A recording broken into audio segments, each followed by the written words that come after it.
Right. It is windy.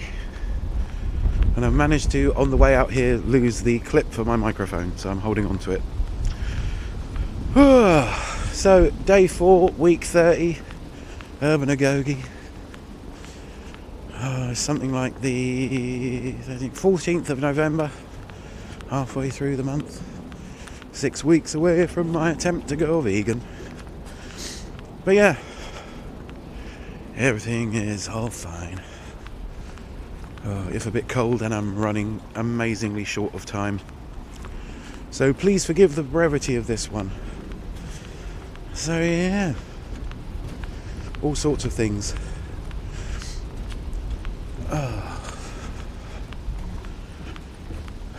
None of which I can think of, apart from the kind of devastating but unsurprising news that the Home Secretary has decided to institute a law saying that travelling people can be arrested and have their vehicles seized and their children taken into care if they're parked up somewhere for the night and it's not one of the ever shrinking number of designated spots where travelling folk can camp. So yeah, so if you get caught like that, and bearing in mind this is the sort of thing that they only let you know by, they don't bother telling you that a law's been changed unless you're plugged into the media circuit, so a lot of these people it's going to be a complete surprise to. So we're going to take away your home and take away your kids and then not give your kids back because you don't have a home. So, you know, more genocide from the Tories, yes. You know, it begs the question, if you're a Conservative, what exactly are you conserving? You know, I've had to tag this this whole series and all the videos therein as not suitable for children. Lovely. So, you know, obviously we can't educate our children with anything like, you know, common sense or intelligence or anything like that. Children, unless you're private school children, children in the normal education system of this country aren't really taught to critically think or think for themselves or make a decision. But if you go to a public school, you're taught that you ought to run the whole fucking world. So yes, and you're taught just enough rhetoric so that even the most incompetent of them can become Prime Minister.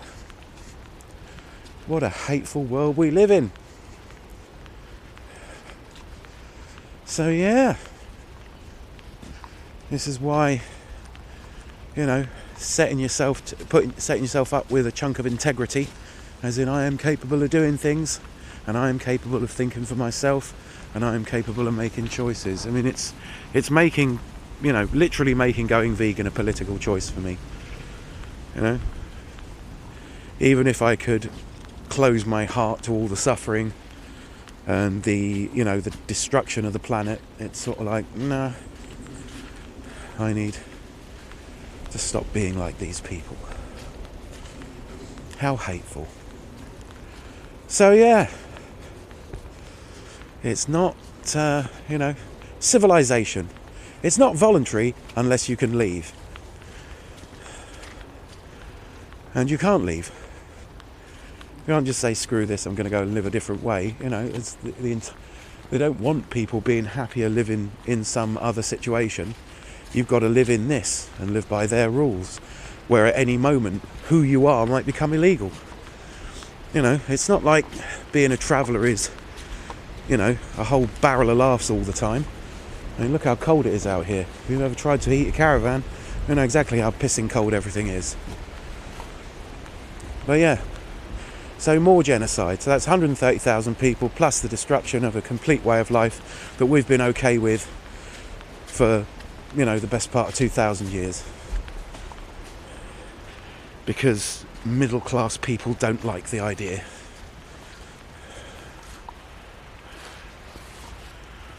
So yeah, our leaders are monsters. Any self-selecting process for leadership is going to generate monsters, and it's going to get millions of us killed in the meantime. So it's an anti-poor genocide that the Tories are undertaking. Amazing. Oh, I tell you, woe betide any Conservative huckster that wants to knock on my door and ask me if I'm going to vote Conservative. What a hateful bunch of people. And it's just, it's begs the question, if someone works for you, how come they get paid, 20 times what you get paid?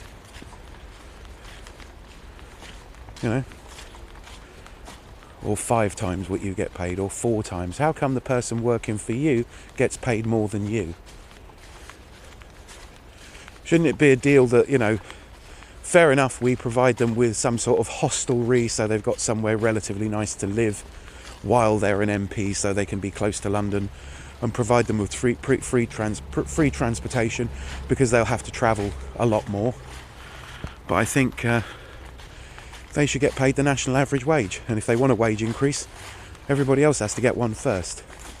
Leaders, after all, real leaders eat last. And we've just got idiots now. Self-serving, ultra-corrupt idiots, planet-wide. It should be a task no one wants to do because it's hard and requires effort, not because the rewards are great and you can be rich and powerful and you can tell people what to do. If you live in a democracy, leadership should be by consent, and there isn't any. Not when people do crappy things like that, and the crappy things they've been doing. The idea is that you should look after those people.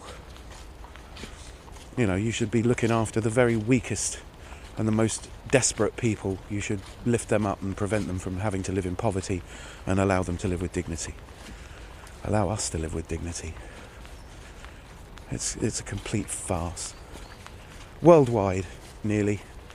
I think some countries are more on track with it, but there's still corruption. But it's like much lower level corruption. It's not like the out and out,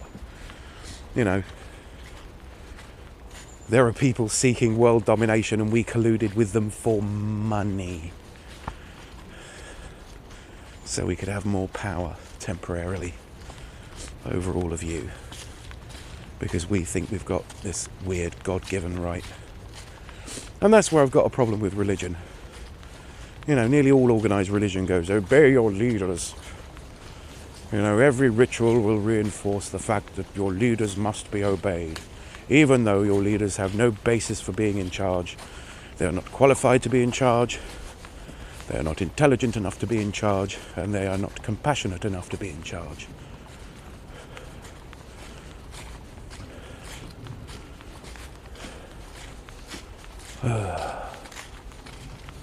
That's me having a rant.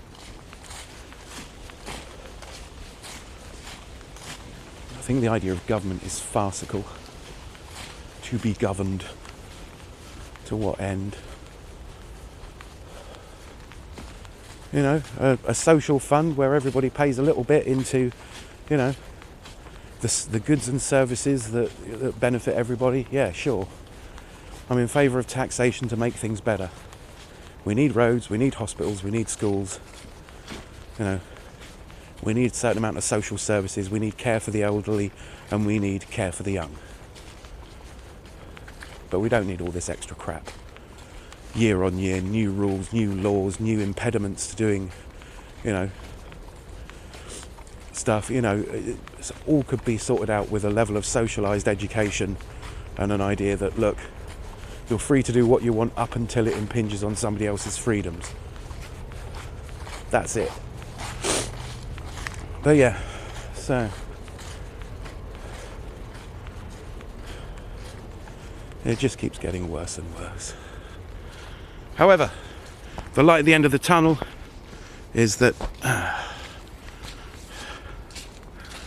if we get enough competent people together, we might be able to do something about it. And that's the problem. They really do know how to speak to the stupid. With the right hand-wavy actions and the right lies. I mean, it really doesn't matter anymore. It doesn't matter if if you're a politician trying to do the right thing, you're in a sea of piranhas where people will literally tell lies to get people to put that little tick in a box. and guarantee them another 5 years of power, or 4 years of power. It's insane.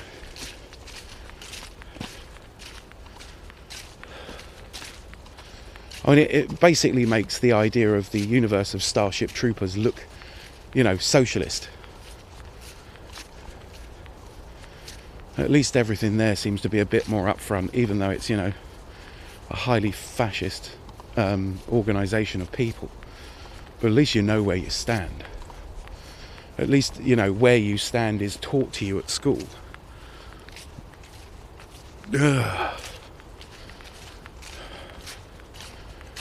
Yeah. But as Heinlein also said in A Moon is a Harsh Mistress, rules are always for the other guy. Rules never impinge on person making rules. So, yeah. And if I hear one more person say we should get Brexit just done, I'm going to explode.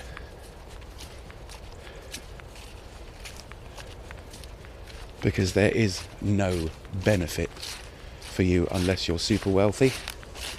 There is no benefit for you at all. It's not going to protect your jobs, it's going to cost you your job. It's not going to prevent immigration. There will be more immigration because they will, you know, lower the wages so nobody can afford to work anymore, and they'll just get in loads of foreign labour in order to, you know, do all the mindless jobs that are still left in this country.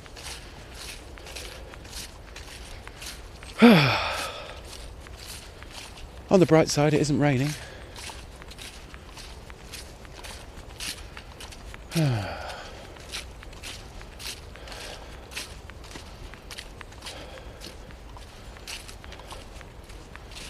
So, even more important, that there are heroes casting themselves from ordinary clay and just saying no.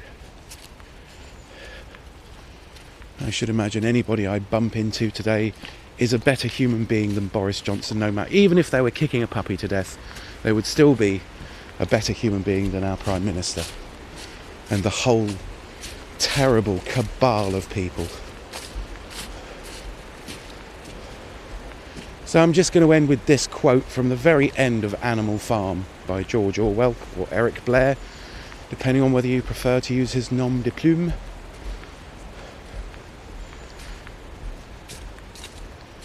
And the animals looked from pig to man, and from man to pig, and found they could no longer easily tell the difference.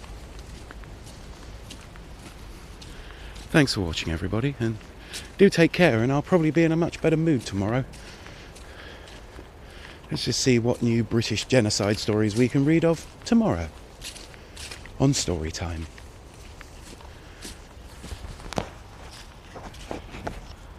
Thanks for watching, and do take care.